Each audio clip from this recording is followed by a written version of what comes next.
AC ಕೋರ್ಟಿಗೆ ಹೋಗ್ತಾ ಇದ್ದೇನೆ. ಏನು ಈ ಜಿಲ್ಲೆಯಿಂದಲೇ ನಮ್ಮನ್ನು ಗಡೀಪಾರು ಮಾಡಬೇಕು ಅಂತ ಹೇಳಿ ಏನು ಸುಳ್ಳು ಆರೋಪಗಳನ್ನೆಲ್ಲ ಹೊರಿಸಿ ಇಲ್ಲಿ ತನಕ ಏನು ಷಡ್ಯಂತ್ರ ಮಾಡಿದ್ದೆ ಮೀಡಿಯಾಗಳು ಷಡ್ಯಂತ್ರ ಮಾಡಿದ್ದು. ಯಾಕಂತ ಹೇಳಿದರೆ ಸರ್ಕಾರ SIT ರಚನೆ ಮಾಡಿದ್ದು 20 ವರ್ಷದ ಧರ್ಮಸ್ಥಳದಲ್ಲಿ ಆದಂಥ ಅತ್ಯಾಚಾರ ಕೊಲೆಗಳನ್ನು ಎಲ್ಲವನ್ನು ತನಿಖೆ ಮಾಡಬೇಕು ಅಂತ SIT ನಿರ್ಮಾಣ ಮಾಡಿದ್ದು. ಇವತ್ತೇನಾಗ್ತಾಯಿದೆ, ಮಾಧ್ಯಮಗಳಿಂದಲೇ ಮೈನ್ಸ್ಟ್ರೀಮ್ ಮಾಧ್ಯಮಗಳಿಂದಲೇ ಏನಾಗ್ತಾಯಿದೆ, ಷಡ್ಯಂತ್ರವನ್ನು ರೂಪಿಸಿ ಅದನ್ನು ಹಾಳು ಮಾಡಲಿಕ್ಕೆ ನೋಡ್ತಾ ಇದ್ದಾರೆ. ಆದರೂ ಇದಕ್ಕೆಲ್ಲಕ್ಕೆ ಉತ್ತರ ಈ ಮಹಾಲಿಂಗೇಶ್ವರ ದೇವರು ಕೊಡಬೇಕು. ಅದಕ್ಕೆ ಪ್ರಾರ್ಥನೆ ಮಾಡಲಿಕ್ಕೆ ಬಂದದ್ದು. ಪ್ರಥಮತವಾಗಿ ತಿಳಿದು ಮಾಡಿದ ತಪ್ಪಿಗೆ ಈ ಮಹಾಲಿಂಗೇಶ್ವರ ದೇವರು ರಾಜಕೀಯದವರಿಗೆ ಇರ್ಬೋದು, ಮೈನ್ಸ್ಟ್ರೀಮ್ ಮೀಡಿಯಾದವರಿಗೆ ಇರ್ಬೋದು, ಯಾರು ಅತ್ಯಾಚಾರಿಗಳ ಜೊತೆ ಕೈ ಜೋಡಿಸ್ತಾರೆ ಅವರಿಗೆ ಈ ಮಹಾಲಿಂಗೇಶ್ವರ ದೇವರೇ ಶಿಕ್ಷೆಯನ್ನು ಕೊಡಬೇಕು. ತಿಳಿದು ಮಾಡಿದ ತಪ್ಪಿಗೆ. ತಿಳಿಯದೆ ಮಾಡೋದಕ್ಕೆ ಏನು ಮಾಡಲಿಕ್ಕಾಗೋದಿಲ್ಲ. ನಾನು ಹೇಳ್ತೇನೆ, ನಾನು ಇಷ್ಟ ತನಕ 14 ವರ್ಷದಿಂದ ಸೌಜನ್ಯಪರ ಹೋರಾಟ ಮಾಡ್ತಾಯಿದ್ದೇನೆ. ಏನೆಲ್ಲ ಆರೋಪ ಮಾಡಿದ್ದೇನೆ ಅದು ಎಲ್ಲವೂ ಆ ಮಹಾಲಿಂಗೇಶ್ವರ ದೇವರಿಗೆ ಗೊತ್ತಿದೆ, ಆ ಮಂಜುನಾಥ ದೇವರಿಗೆ ಗೊತ್ತಿದೆ. ನಾನು ಇಷ್ಟ ತನಕ ಹೇಳಿದ್ದು ಸತ್ಯವೇ. ಅಲ್ಲಿ ಅತ್ಯಾಚಾರ ಆಗಿದ್ದು ಹೌದೇ, ಅಲ್ಲಿ ಅನಾಚಾರ ಆಗಿದ್ದು ಹೌದೇ, ಅಲ್ಲಿ ದೀನದಲಿತರ ಭೂಮಿ ಒಳಗೆ ಹಾಕಿದ್ದು ಹೌದೇ, ಅಲ್ಲಿ ಬಡ್ಡಿ ವ್ಯವಹಾರ ಮಾಡಿದ್ದು ಹೌದೇ.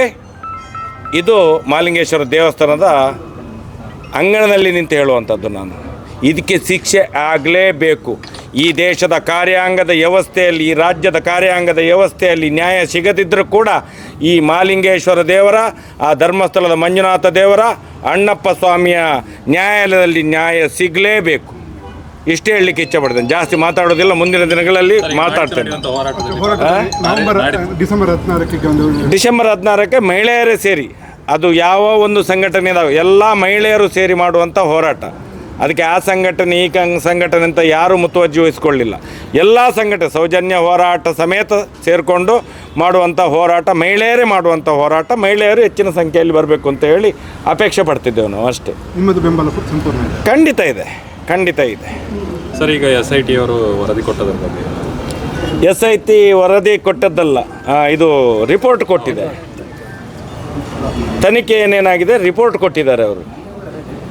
ಇದನ್ನು ಮಾಧ್ಯಮಗಳು ಚಾರ್ಜ್ ಶೀಟ್ ಅಂತ ಹೇಳಿ ಮೈನ್ಸ್ಟ್ರೀಮ್ ಮಾಧ್ಯಮಗಳು ಸುಳ್ಳು ಹೇಳ್ತಾ ಇದ್ದಾವಲ್ಲ, ನಾಚಿಕೆ ಆಗಬೇಕು ಇವರಿಗೆ.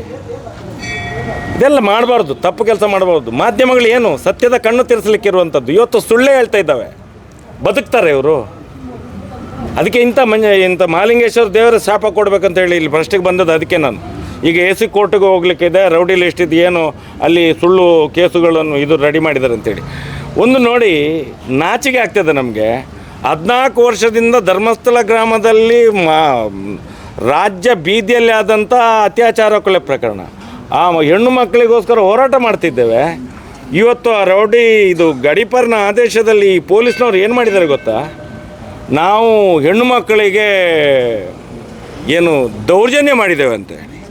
ಎಂಥ ಪಾಪಿ ಪೊಲೀಸ್ನವ್ರು ಇದ್ದಾರೆ ಅಂತ ಹೇಳಿದರೆ ಇವರಿಗೆ ಬದುಕಲಿಕ್ಕೆ ಆಗ್ತದೆ. ಅದಕ್ಕೆ ಇಲ್ಲೇ ಅದಕ್ಕೆಲ್ಲ ಉತ್ತರ ಇವರೇ ಕೊಡಬೇಕು, ಮಹಾಲಿಂಗೇಶ್ವರ ದೇವರು ಕೊಡಬೇಕು, ಆ ಅಣ್ಣಪ್ಪ ಸ್ವಾಮಿ ಮಂಜುನಾಥ ದೇವರು ಕೊಡಬೇಕು ಅಂತ ಹೇಳಿ ಪ್ರಾರ್ಥನೆ ಮಾಡಿ ಹೊರಟದ್ದು ನಾನು ಇಲ್ಲಿ. ನೀವು ಮತ್ತು ಚಿನ್ನಯ್ಯ ಆದಿಚುಂಚನಗಿರಿ ಸ್ವಾಮೀಜಿ ಹತ್ರ ಹೋಗಿದ್ದೀರಿ? ಖಂಡಿತ ಹೋಗಿದ್ದೇವೆ. ನಾನು ಮಾತ್ರ ಚಿನ್ನಯ್ಯ ಮಾತ್ರ ಹೋಗಿದ್ದಲ್ಲ, ಸೌಜನ್ಯನ ಮನೆಯವರು ಇದ್ದರು, ಸೌಜನ್ಯಪರ ಹೋರಾಟಗಾರರಿದ್ದರು. ಆದಿಚುಂಚನಗಿರಿಯಲ್ಲಿ 1-1.5 ಗಂಟೆಯ ಕಾಲ ನಿರ್ಮಲಾನಂದ ಸ್ವಾಮೀಜಿ ಹತ್ರನೇ ಎಲ್ಲವನ್ನು ಬಿಡಿಸಿ ಹೇಳಿದ್ದಾನೆ ಅವನು. ಏನು ನನ್ನ ಹತ್ರ 1.5 ಗಂಟೆ ವೀಡಿಯೋ ಬಿಟ್ಟಿದ್ದಾನಲ್ಲ, ಅದಕ್ಕಿಂತ ಜಾಸ್ತಿ ಹೇಳಿದ್ದಾನೆ. ಯಾರ್ಯಾರು ರೇಪಿಸ್ಟ್ ಮಾಡಿದ್ದಾರೆ, ಯಾರ್ಯಾರು ಮಾಡಿಸಿದ್ದಾರೆ ಎಲ್ಲವನ್ನೂ ಹೇಳಿದ್ದಾನೆ ಅವನು. ಸ್ವಾಮೀಜಿಗಳು ಬಂದು ಹೇಳಿ ಅಲ್ಲ ಮುಂದೆ, ಯಾಕೆ ಹೇಳೋದಿಲ್ಲ ಸ್ವಾಮೀಜಿಗಳು? ಇವತ್ತು ಸ್ವಾಮೀಜಿಗಳು ಅವತ್ತೇ ಹೇಳಿದ್ದಾರೆ ನನ್ನ ಹತ್ರ, ನಾಳೆ ಮುಖ್ಯಮಂತ್ರಿಗಳು ನನಗೆ ಮೈಸೂರಲ್ಲಿ ಒಂದೇ ಸಭೆಯಲ್ಲಿದ್ದೇವೆ ನಾವು, ಆ ಸಭೆಯಲ್ಲಿ ಅವರಿಗೆ ಪೂರ್ತಿ ವಿವರನ್ನು ಹೇಳ್ತೇವೆ ಅಂತೇಳಿ. ಶಿಕ್ಷೆ ಖಂಡಿತ ಕೊಡಿಸ್ತೇವೆ. ಮಹಾಕಾಳನ ಮೇಲೆ ಪ್ರಮಾಣ ಮಾಡಿದ್ದಾರೆ ಅವರು, ಶಿಕ್ಷೆ ಕೊಡಿಸ್ತೇವೆ ಅಂತ ಹೇಳಿ. ಯಾರು? ನಿರ್ಮಲಾನಂದ ಸ್ವಾಮೀಜಿ ಅವರು. ಕೊಡಿಸಲಿ ಅವರು. ಅದು ಬಿಟ್ಟು ರಾಜಕೀಯ ಮಾಡೋದಲ್ಲ. ಸ್ವಾಮೀಜಿಗಳು ಮಠದಲ್ಲಿ ಕೂತ್ಕೊಂಡು ರಾಜಕೀಯ ಮಾಡೋದಲ್ಲ. ಯಾವ ಸ್ವಾಮೀಜಿಗಳು ಬೇಕಾದ್ರೆ ಇರಲಿ. ನಾವು ನೇರವಾಗಿ ಸನಾತನ ಹಿಂದೂ ಧರ್ಮದ ಪ್ರತಿಪಾದಕರು. ನಾವು ಹಿಂದೂ ಧರ್ಮದ ವಿರೋಧಿಗಳಲ್ಲ. ಇವತ್ತು ಹೇಳ್ತೇನೆ, ಮುಂದೆ ಹೇಳಿದ್ದೇನೆ, ಹಿಂದೆ ಹೇಳ್ತೇನೆ. ಸರ್, ನಿಮ್ಮ ಪ್ರಕಾರ SIT ತನಿಖೆ ಪೂರ್ಣ ಆಗಿದೆ? ಎಲ್ಲಿ ಪೂರ್ಣಸ್ವಾಮಿ ಸ್ಟಾರ್ಟೇ ಆಗಲಿಲ್ಲ, ಇನ್ನೂ ಆಗಬೇಕಷ್ಟೇ. ಅತ್ಯಾಚಾರಿಗಳ ವಿಚಾರಣೆ ಇನ್ನೂ ನಡಿಬೇಕಷ್ಟೇ. ಇಲ್ಲಿ ತನಕ ಯಾರು ಬರೀ ಒಂದು ಬುರುಡೆಯನ್ನು ಹಿಡ್ಕೊಂಡು ನಾಟಕ ಮಾಡ್ತಿದ್ದಾರೆ ಅಷ್ಟೇ. SIT ಒಳಗಡೆ ಪ್ರಪಗಂಡ ಮಾಡುವಂಥವ್ರು, ಷಡ್ಯಂತ್ರ ಮಾಡುವವರು ಈ ಮೈನ್ ಸ್ಟ್ರೀಮ್ ಮೀಡಿಯಾಗೆ ಯಾರು ಮಾಹಿತಿ ಎಲ್ಲ ಕೊಡ್ತಾರೆ, ಏನು ಷಡ್ಯಂತ್ರ ಮಾಡ್ತಾಯಿದ್ದಾರೆ. SIT ಒಳಗಡೆ ತುಂಬ ಅಧಿಕಾರಿಗಳಿದ್ದಾರೆ, SP ಕೂಡ ಇದ್ದಾರೆ ಅದರಲ್ಲಿ. ಮುಂದಿನ ದಿನಗಳಲ್ಲಿ ಗೊತ್ತಾಗ್ತದೆ. ನಾವು ಮುಂದಿನ ದಿನಗಳಲ್ಲಿ ಕಾನೂನು ರೀತಿಯ ಹೋರಾಟವನ್ನು ಮಾಡ್ತೇವೆ. ನಮಗೆ ಯಾರ ಮೇಲೆ ನಂಬಿಕೆ ಇಲ್ಲದಾಗೆ ಆಗಿದೆ ಇವತ್ತು. ಯಾರ ಮೇಲೆ ನಂಬಿಕೆ ಇಲ್ಲದಾಗೆ ಆಗಿದೆ ನಮಗೆ. ಮೈನ್ ಸ್ಟ್ರೀಮ್ ಮಾಧ್ಯಮದ ಮೇಲೆ ನಂಬಿಕೆ ಇಲ್ಲ, ಕಾರ್ಯಾಂಗದ ವ್ಯವಸ್ಥೆಯ ಮೇಲೆ ನಂಬಿಕೆ ಇಲ್ಲ. ಈ ದೇಶದ ಕಾನೂನಿನ ಮೇಲೆ ಮಾತ್ರ ನಂಬಿಕೆ ಇರುವಂಥದ್ದು. ಮುಂದಿನ ದಿನಗಳಲ್ಲಿ ಕಾನೂನು ರೀತಿಯ ಹೋರಾಟವನ್ನೇ ನಾವು ಮಾಡ್ತೇವೆ.